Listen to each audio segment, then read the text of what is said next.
तो इस चैनल को सब्सक्राइब कर लीजिए, क्योंकि आज से नई नई मूवीज और जो कॉन्सेप्ट्स होंगे वो यहीं पर आने वाले हैं। और यहाँ खाली हॉरर नहीं बल्कि दुनिया भर के सारे जॉनरास की वीडियोस आएंगी, ताकि आपको लेटेस्ट और मजेदार वीडियोस देखने के लिए मिलती रहेंगी। क्योंकि यहाँ पर मेरे पास अभी खोने के लिए कुछ भी नहीं है। तो जल्दी से इस चैनल को सब्सक्राइब कर लीजिए, लाइक कर दीजिए, ताकि आप तक बढ़िया बढ़िया वीडियोस आती रहेंगी। तो चलिए अब बिना किसी देरी के चलते हैं सीधा वीडियो की तरफ।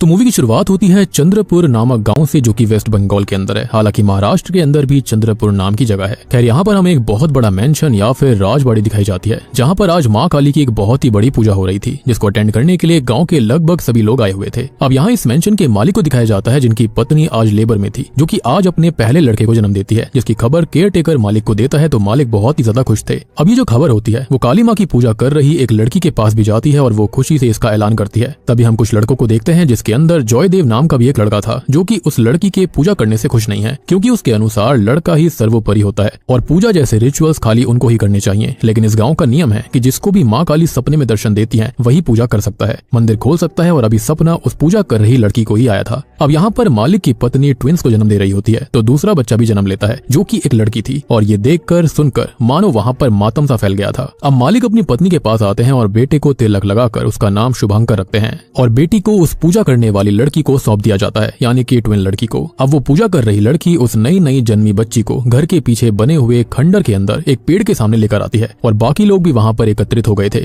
जहाँ पर उस लड़की को बलिदान के लिए सैक्रिफाइस प्लेट के ऊपर रख दिया जाता है। फिर सामने हम एक बड़े से भयानक पेड़ को देखते हैं, जिसके सामने प्रार्थना करके उस लड़की को एक अस्त्र से यानी कि एक खड़क से 2 टुकड़ों में काट कर उसकी बलि दे दी जाती है। अब ये जो हमने देखा वो तो भयानक था ही, लेकिन जब उस बच्ची का खून जमीन में समाता है तो और भी भयानक सच सामने आता है कि यहाँ पर अनगिनत लड़कियों के कंकाल दफन हो रखे हैं। मतलब कि यहाँ बहुत सारी बलि ऑलरेडी दे दी गई हैं, और वो बलि दी गई है उसी पेड़ को। तो उस पेड़ के अंदर जो शक्ति है उसको शांत रखने के लिए, खुश रखने के लिए, और अपनी ब्लड लाइन की जान बचाने के लिए। खैर अब यहाँ से कहानी 40 साल आगे बढ़ती है, और हम देखते हैं अंबिका को, जो कि एक टीचर है और बच्चों को माँ काली की वो कहानी सुना रही थी। तो एक समय पर एक दैत्य था जिसका नाम रक्त बीज था, जिसको वरदान मिला कि वो कभी भी खत्म नहीं हो सकता। और ऐसा क्यों? तो उसके रक्त की बूंद जहाँ जहाँ गिरेगी वहाँ पर एक दूसरा रक्त बीज प्रकट हो जाएगा, और ऐसे ही उसका खून जितना ज्यादा बहेगा उतने ज्यादा रक्त बीज आते जाएंगे। यानी कि इस दैत्य को, शैतान को खत्म नहीं किया जा सकता। अब इस चीज से सारे देवतागण काफी परेशान थे, क्योंकि कोई भी उसको हरा नहीं पा रहा था, और इसी के चलते दैत्य जो होता है वो देवों को खत्म करने में लगा हुआ था। और तब जाकर कुछ देवगण जो होते हैं वो माँ पार्वती से विनती करते हैं कि वो उनकी रक्षा करें। अब माँ पार्वती ये बात जानती थी कि उनका ये सौम्य रूप जो है वो रक्त बीज को हराने के लिए काफी नहीं है, या फिर ये कहें कि ये उनकी लीला थी। तब जाकर वो अपना रौद्र रूप धारण करती हैं और माँ पार्वती से बनती हैं माँ काली, यानी कि महाकाली। वो रक्त बीज से युद्ध करती हैं और उसके रक्त का एक एक कतरा विष की तरह खुद ही ग्रहण कर लेती हैं, और इस तरह से रक्त बीज का खात्मा होता है। खैर अब फिर से अंबिका को दिखाया जाता है, जिसके पति का नाम है शुभांकर, जिसका जन्म हमने शुरुआती सीन में ही देखा था, यानी कि आज से 40 साल पहले। और इन दोनों की एक बेटी है जिसका नाम है श्वेता, जो कि 12 साल की है। अब शुभांकर अपने परिवार और गांव के इन रिचुअल से, मान्यताओं से तंग आकर चंद्रपुर छोड़ चुका था, और जब से श्वेता पैदा हुई है वो कभी घर वापस नहीं गया, क्योंकि वहाँ गर्ल चाइल्ड के साथ क्या होता है ये तो हम ऑलरेडी देख चुके हैं।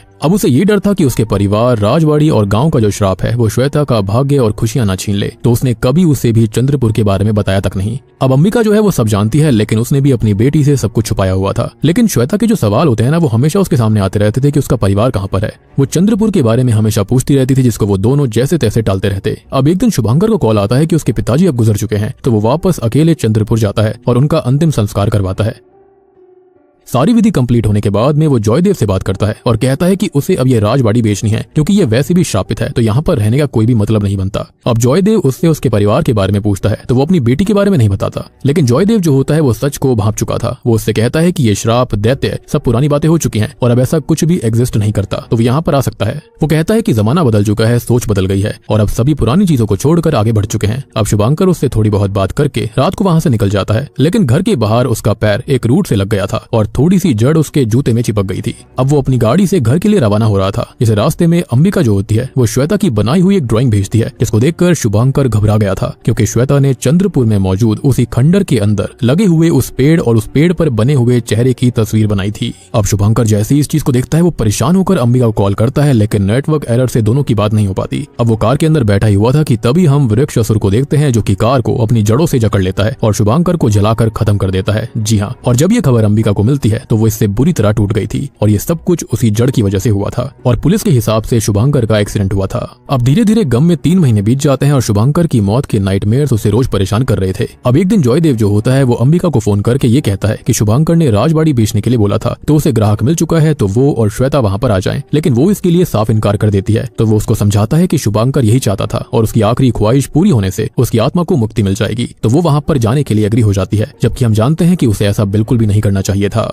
अब अगले सीन में ये दोनों ही चंद्रपुर पहुंच जाती हैं, जिसकी मुलाकात होती है केयरटेकर विकास और उसकी पत्नी नंदनी और बेटी दीपिका से, जहां पर दीपिका पहले ही दिन श्वेता की अच्छी दोस्त बन जाती है। अब श्वेता दीपिका के साथ वक्त बिता रही थी और अंबिका घर देखती है जिसे काली मंदिर मिलता है, जिसे सालों से बंद कर दिया गया था, यानी कि आखिरी बार वो 40 साल पहले ही खुला। वो पूछती है तो विकास ये बताता है कि यहाँ का नियम है, जब माँ काली किसी को सपने में दर्शन देती है तब वही व्यक्ति पूजा करता है, नहीं तो मंदिर बंद ही रहता है। और फिलहाल 2 सालों से किसी को भी माँ काली ने अपने दर्शन नहीं दिए। अब इसी बीच अंबिका 50 साल पुराने केयरटेकर और विकास के पिताजी से मिलती है, जिसको हमने मूवी की शुरुआत में देखा भी था, और वो सालों से अपनी सुध बुध खो चुके हैं। लेकिन जैसे ही वो अंबिका और श्वेता की आवाज को सुनते हैं तो वो ये देख सुनकर ये कहते हैं कि सर्वनाश होने वाला है। अब अंबिका इस बात पर इतना ध्यान नहीं देती और रात को सोने चली जाती है। तभी हम श्वेता को देखते हैं जो कि सो रही थी और उसके पास खंडर से बहुत सारी गोस्ट गर्ल्स आती हैं जो कि उसको निहारने लगती हैं। अब अगले दिन वो दीपिका के साथ थी और अपनी ड्राइंग्स उसको दिखा रही थी, तो उसे वो वृक्ष की ड्राइंग दिखाती है और वो ये कहती है कि उसे याद भी नहीं है कि ये उसने कब बनाया था। दीपिका बताती है कि ये खंडर के अंदर वाला ही पेड़ है और श्वेता वहां जाने की जिद करने लगती है। दीपिका उसे काफी मना करती है, ये भी कहती है कि वहां पर दैत्य रहता है जो कि उन्हें देख लेगा, लेकिन श्वेता इन बातों को नहीं मानती थी और उसे जबरदस्ती वो वहां पर ले जाती है। दीपिका दूरी रुकती है, लेकिन श्वेता उस खंडर के करीब, उस पेड़ के करीब तक आ गई थी, लेकिन अब तक अंबिका वहां पर आकर श्वेता को रोकती है और वो यहाँ पर क्यों आई है ऐसा पूछती है। वहां पर नंदनी भी थी जो कि दीपिका पर बहुत गुस्सा करती है कि उसे यहाँ पर श्वेता को नहीं लाना चाहिए था। अब दीपिका की माँ उसे घर वापस लेकर आती है, जहाँ पर दीपिका का पहला पीरियड आ गया था, जिससे वो और ज्यादा परेशान सी हो जाती है और थोड़ा बहुत पूजा करके उसे कमरे के अंदर कैद कर देती है। खैर अब थोड़ी देर के बाद में हम उसी वृक्ष दैत्य को देखते हैं जो कि अपनी जड़ों में दीपिका को जकड़कर अपने साथ ले जाता है। अब नंदनी से बहुत ज्यादा परेशान होकर अंबिका के ऊपर गुस्सा करती है कि उसकी वजह से दीपिका वहां पर गई थी, क्योंकि श्वेता उसे पेड़ के पास ले गई और वहां पर दैत्य ने उसको देख लिया, जिसे अब वो अपने साथ ले गया है। अंबिका कहती है कि ऐसा नहीं हो सकता, तो विकास बोलता है कि ऐसा ही है, दैत्य यहाँ पर सालों से ऐसा करता आ रहा है और वही उसको लेकर गया है। अब इसी बीच अंबिका बाड़ी बेचने के लिए ब्रोकर से मिलती है जो कि उसको ये कहता है कि ये राजबाड़ी श्रापित है और इसे कोई भी नहीं खरीदेगा, यानी कि यहाँ पर उसे जॉयदेव पर शक हो रहा था कि उसने उससे झूठ क्यों कहा।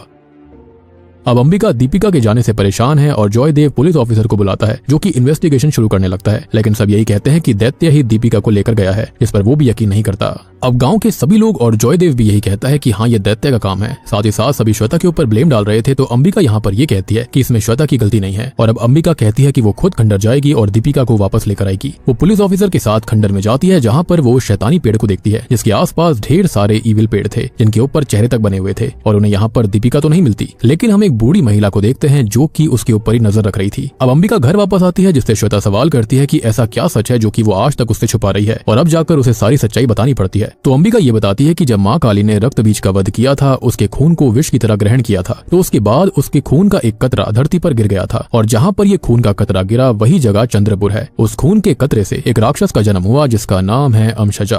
अब यहाँ अमसजा ने आते ही अपना आतंक शुरू कर दिया और उसने छोटी छोटी बच्चियों को उठाकर उन्हें निगल कर अपनी शक्ति बढ़ाने का काम किया। खैर अब अमसजा जैसे ही यहाँ पर आया उसने लोगों के अंदर अपनी दहशत फैलानी शुरू कर दी और तभी एक काली माँ के भक्त ने काली माँ से विनती करी और काली माँ के पूजन के दौरान उनकी मूर्ति से एक खून की बूंद उस भक्त की आंख में चली गई जिससे कि उसको शक्तियां मिली। इनफैक्ट हनुमान मूवी के अंदर भी ऐसा ही हुआ था और अमसजा जो था वो डर के मारे छुपा रहा तब तक जब तक खुद भक्त के घर एक बेटी का जन्म नहीं होता। अब जब वो लड़की 12 साल की हुई तो अमसजा ने उसे अपने वश में लेकर प्रेग्नेंट कर दिया, अपना बीज उसके अंदर डाल दिया और यहाँ पर भक्त की सारी शक्तियां उसकी बेटी में ही आ चुकी थी। तो अब अगर बेटी जिंदा रही तो उससे अमसजा को मारा जा सकता है। अब जब ये लड़की 12 साल की हुई तो अमसजा ने उसे अपने वश में लेकर प्रेग्नेंट कर दिया, अपना बीज उसके अंदर डाल दिया और यहाँ पर जो भक्त के अंदर काली माता की शक्तियां थी वो भी उसकी बेटी के अंदर आ चुकी थी। तो अब अगर वो बेटी जिंदा रहती तो उससे अमसजा को मारा जा सकता था, लेकिन वो उसके ही और शक्तिशाली रूप को जन्म दे देती। तो भक्त ने एक कड़ा कदम उठाया और अपनी ही बेटी को अपने ही हाथों से बलि देकर अमसजा के मंसूबे को रोक दिया, यानी कि उसके बीज को रोक दिया। और उस भक्त की ब्लड लाइन है शुभांकर का परिवार। जी हाँ, और इसलिए ही इनके खानदान के अंदर जब भी बेटियों का जन्म होता है तो उनको खत्म कर दिया जाता है ताकि अमसजा उनके वंश की बेटी से पैदा न हो जाए और भी ज्यादा शक्तिशाली न हो जाए। और अब आपको समझ में आया होगा कि ये बॉडी जो है, ये जो राजघराना है, वो इतना ज्यादा शापित क्यों था। अब शुभांकर ये जानता था कि उसके पिताजी उसकी बेटी को खत्म कर देंगे, तो उसने पहले तो घर छोड़ा और फिर झूठ बोला कि उसे बेटा पैदा हुआ है। श्वेता बहुत डर जाती है कि उसका फेट अब क्या होगा, लेकिन अंबिका वादा करती है कि वो उसे कैसे भी बचा लेगी। अब इसी बीच हम अमसजा को देखते हैं, जो कि दीपिका को अपने वश में लेकर ईविल बना लेता है। अब एक रात अंबिका को काली माँ अपने सपने में दर्शन देती है और अगले दिन वो मंदिर खोलकर पूजा शुरू कर देती है। अब दूसरी ओर पुलिस ऑफिसर जॉयदेव के साथ उन बच्चियों के घर जाकर पूछताछ करता है जो कि कभी गायब हुई थी, और यहाँ पर वो कुछ अनयूजुअल नोटिस करता है। अब हम श्वेता को देखते हैं, जिसको पहली बार पीरियड आए थे और अब तक दीपिका भी लौटकर वापस आ गई थी। डॉक्टर्स दीपिका को चेक करते हैं और ये बताते हैं कि बाकी लड़कियों और दीपिका के पीरियड्स रुक गए हैं, जो कि होना नेक्स्ट टू इम्पॉसिबल है। अब इसी बीच श्वेता को उसका फर्स्ट पीरियड आता है और मौका पाकर सभी ईविल गर्ल्स उसे उठाकर ले जाती हैं और उसे बचाने में ओल्ड केयर टेकर की जान भी चली जाती है। अब अंबिका उसे जैसे तैसे वापस ले आती है और जॉयदेव से ये कहती है कि इस गांव के लोग सब के सब ईविल के साथ हैं और उसकी बेटी को मारना चाहते हैं, तो अब वो यहाँ पर और नहीं रुकेगी। अंबिका अब श्वेता को लेके अगले ही दिन वहाँ से निकल जाती है, लेकिन रास्ते में वो ईविल गर्ल्स उन पर हमला करके उन्हें घायल कर देती हैं और श्वेता को उठाकर जॉयदेव को सौंप देती हैं, जिसको देखकर अंबिका हिल जाती है। हालांकि वो घायल थी तो बेहोश हो गई थी और जॉयदेव श्वेता को लेकर वहाँ से निकल जाता है। अब अंबिका को होश आता है एक पुरानी कुटिया में, जहाँ पर उसे वही बूढ़ी महिला मिलती है जो कि मूवी की शुरुआत वाली लड़की है जिसे हमने पूजा करते देखा था। जी हाँ, यहाँ पर ये ट्विस्ट काफी अच्छा होता है। अब यहाँ पर पुलिस ऑफिसर को भी काफी कुछ समझ आ चुका था कि जॉयदेव में कुछ तो गड़बड़ है और वो उसे ढूंढता हुआ जंगल आता है और यहाँ पर जॉयदेव उसको मिल भी जाता है, जो कि अपनी ईविल स्माइल के साथ पुलिस ऑफिसर को मॉक करते हुए सच बताता है। और दोस्तों, अब यहाँ पर खुलते हैं इस कहानी के असली पत्ते। तो असल में 40 साल पहले वो लड़की जो थी, यानी कि जो पूजा कर रही थी, वो उस बच्ची की बलि नहीं दे रही थी बल्कि उसे बचाना चाहती थी ताकि अमसजा को हटाया जा सके। लेकिन जॉयदेव खुद बच्ची की बलि देता है, जी हाँ, और उस लड़की को असॉल्ट करके मरने के लिए छोड़कर सबसे ये कहता है कि वो एक डायनी है, जिससे कि सभी उस लड़की से दूर हो जाते हैं और तब से ही वो ये सब यहाँ पर छुपकर कर रही है। और आपको याद होगा कि शुरुआत से ही जॉयदेव उस लड़की से कितना चिढ़ रहा था जो कि पूजा कर रही थी। उसका ये मानना था कि ये सब काम मर्द लोगों का है, ना कि औरतों का। और उसके बाद उसकी सोच और भी ज्यादा गंदी होती चली गई, जिसके चलते ही वो ये सब कुछ करता आ रहा था, बलिदान देता आ रहा था। और वो लड़की जो कि पूजा कर रही थी, उसको असॉल्ट करने के बाद उसने उसे वहीं पर छोड़ दिया। वो सबसे कहने लगा कि वो एक डायनी है, जिससे कि सभी उस लड़की से दूर हो गए और तब से ही वो लड़की यहाँ पर छुप कर रह रही होती है। अब आगे एक दिन हुआ ये कि जॉयदेव को अमसजा दैत्य मारने आता है, क्योंकि उसने बच्ची को खत्म कर दिया था। जिसके चलते ये दैत्य जो होता है वो जॉयदेव से ये कहता है कि वो अपने रूप को इस बच्ची के जरिए जन्म दिलवाता, जिस पर वो माफी मांगकर ये कहता है कि जॉयदेव उसके लिए इसी वंश की बेटी लेकर आएगा और तब से वो उसकी सेवा कर रहा है। और यही रीजन था कि उसने श्वेता को यहाँ पर लालच देकर बुलाया था, यानी कि उसकी माँ अंबिका को। अब जॉयदेव 40 साल तक शुभांकर के परिवार के ऊपर नजर रखता आ रहा था और जब शुभांकर यहाँ पर आया था तो ये सारा कराधारा किसी और का नहीं बल्कि जॉयदेव और इसी दैत्य का था। उसने जानबूझकर उसे खत्म करवाया ताकि उसकी बेटी यहाँ पर आ जाए, और अब वो यहाँ पर आ चुकी है तो उसने श्वेता को अमसजा को सौंप दिया ताकि वो उसे प्रेग्नेंट करके अपना बीज उसके अंदर डालकर अपना बचा हुआ काम पूरा कर ले, जिससे कि उसको जन्म मिल जाएगा और उसकी शक्तियां वापस आ जाएंगी, जो कि बहुत भयानक होंगी। बेसिकली उसको एक बॉडी चाहिए थी। खैर, अब यहाँ पर वो पुलिस वाले के ऊपर हमला कर देता है और अभी जो अमसजा दैत्य होता है वो जॉयदेव को पूरी तरह से पोजीशन में लेकर उसे अपना होस्ट बना चुका था।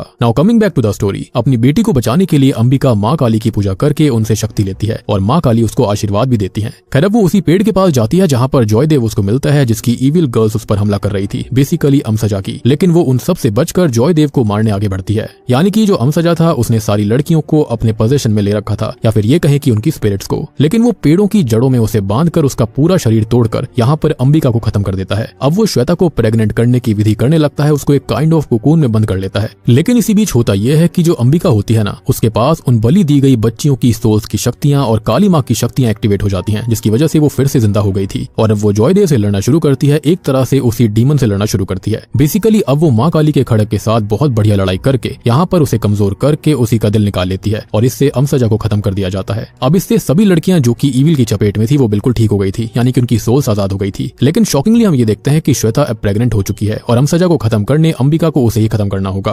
अब वो भारी दिल से ऐसा करने ही वाली थी, लेकिन तब तक सभी बच्चियों की स्पिरिट को मुक्ति मिल जाती है। वो सभी उसको रोकती है, साथ ही साथ वो ओल्ड लेडी भी उसको रोकती है। वो समझाती है कि अब ये कर्ज खत्म हो चुका है तो अमसजा अब वापस नहीं आएगा, यानी कि अब श्वेता को खत्म करने की जरूरत नहीं है, उसकी बलि देने की कोई भी जरूरत नहीं है। और अब अंबिका और श्वेता जो होते हैं वो इस गांव से फाइनली चली जाती हैं। लेकिन अब यहाँ पर आता है इस मूवी का सबसे भयानक ट्विस्ट। आपको शैतान मूवी याद होगी, तो शैतान मूवी के अंदर जो वनराज होता है वो यहाँ पर आता है, जो कि असल में अमसजा का एसेंस लेने आया था। आपको याद होगा कि वो कितना भयानक था। और हम जानते हैं कि रक्त बीज जो था वो यहाँ पर कभी खत्म नहीं होता, 1 से 2, 2 से 4 या फिर वो अपना रूप बदलता रहता है। इसके बाद में अब होता यह है कि जो वनराज होता है वो वहाँ पर उन अस्थियों को उठाता है, यानी कि अमसजा की, जिसके बाद में उसके अंदर उसकी शक्तियां आ जाती हैं। और वो ये भी कहता है कि शैतान कभी खत्म नहीं होते, जो कि बिल्कुल सही बात है। इट्स लाइक एनर्जी, जो एनर्जी होती है वो खत्म नहीं होती, खाली एक रूप से दूसरे रूप में ट्रांसफॉर्म होती रहती है। और अब वो आगे काफी ज्यादा तबाही मचाने वाला है, यानी कि यहाँ पर ये जो यूनिवर्स है वो काफी बढ़िया होगा और इसके चलते ही शैतान 2 मूवी भी जरूर आएगी। हो सकता है कि आगे और भी इस तरह की मूवीज आने वाली हैं इस यूनिवर्स के अंदर। यानी कि अंबिका जो होती है उसने अमसचा को खत्म तो कर दिया, लेकिन उसकी शक्तियां अब यहाँ वनराज के पास आ गई थी और बूम, इसी के साथ में ये मूवी यहीं पर खत्म हो जाती है।